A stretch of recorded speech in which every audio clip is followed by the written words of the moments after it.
हमारे YouTube channel yes media and Mirza music को लाइक share subscribe करना बिल्कुल ना भूलें। मोर छत्तीसगढ़ के तिहार,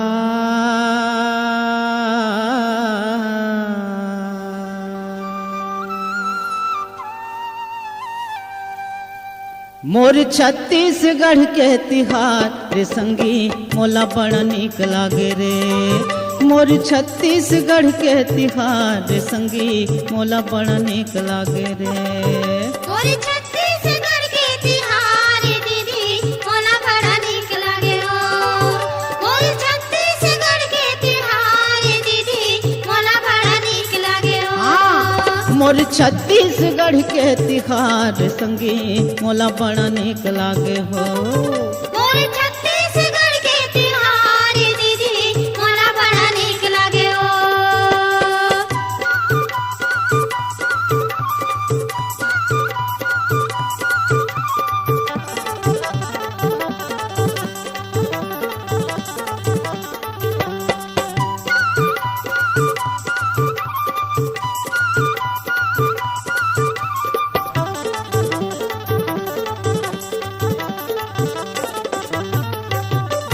सावन में राखी हरेली भादो आठे तेजा पोरा।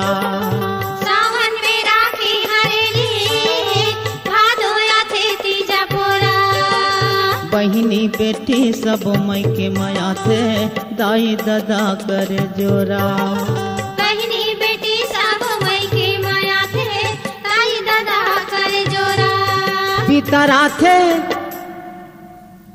पितरा थे वो महीना कुआं रे संगी मोला बड़ा निक लागे हो। मोर छत्तीसगढ़ के तिहार दीदी मोला बड़ा निक लागे हो। गौकी हाँ मोर छत्तीसगढ़ के तिहार रे संगी मोला बड़ा निक लागे हो। मोर छत्तीसगढ़ के तिहार दीदी मोला बड़ा निक लागे हो।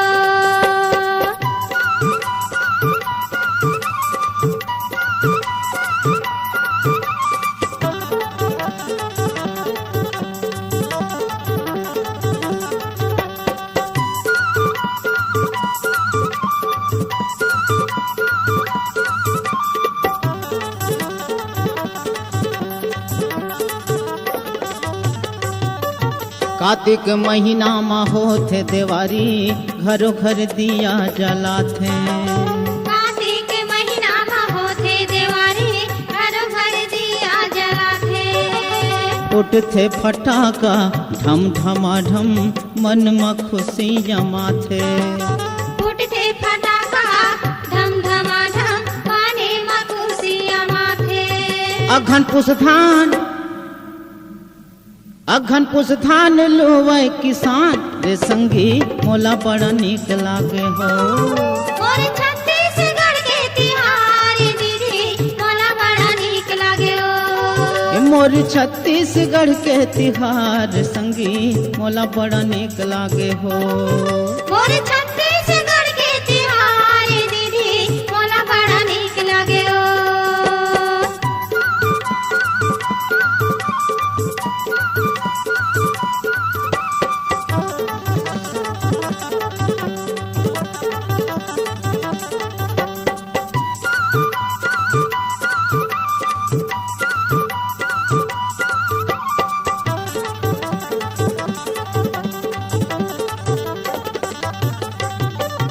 फागुन महीना बड़ मन भावन जगह जगह जरे होली।